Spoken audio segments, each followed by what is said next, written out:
Sugod. Sugod.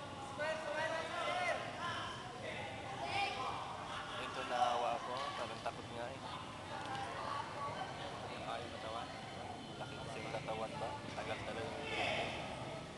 Hindi lang. Hindi mo naman suportahan, alak natin. Kawawa.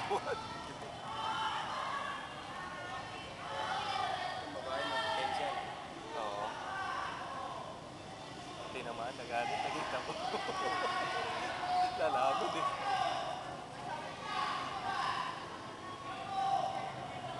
Kasi yung gusto ko sa kanya, palaban. Ganyan yung anak ko na maliit pa. Ang babae ko. Tagal na rin yung babae mo. Juan, Sana nga. grade 4. May katulad din nila maglaro eh. Mas nawala ng nervyos. Ito si ano, gusto ko nang maglaro. Kanina, babae. Ay, mali. Ano si ano? Si Ruby. Si Ruby? Naka ano yun, naka... Sa palarong pambansa. Oo. Magaling si Ruby eh. Naka-medal na yun, 2 beses. Ganda talaga yung paa niya.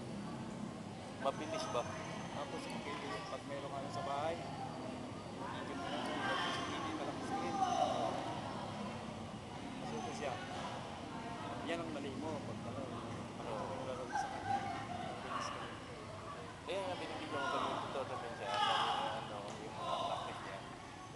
Pinag-review ko, pinapanood ko sa internet. Alam ko dati ano, meron akong nakikita mo Oo. sa TV. Ayun pa man ang uso noon. Ngayon iba na internet na. Ayun, Upload ka na lang ng upload eh. ay, upload na eh. Maraming Mas maganda nakapanood. kasi hindi mo na kailangan itago, hindi na masisira.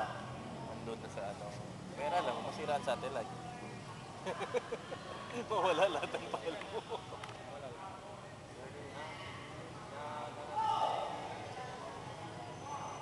Yun nga, ginawa ko muna DVD ko. Oo. Marami na. Oo, DVD ko sa bahay. Ano lang, naka ano na lang. Ma-record ko lang sa ano. Ngayon naman din kasi pati movie, wala nang problema. Nasa internet na lahat eh. Sa bahay, nanonood ako movie. Internet na lang. Hindi katulad ng araw, bili ka pa ng bili ng CD. Bili ka ng ano, DVD. I-rent ka pa ng tape. Betamax pa dati. Nagre-rent ako good for 1 month.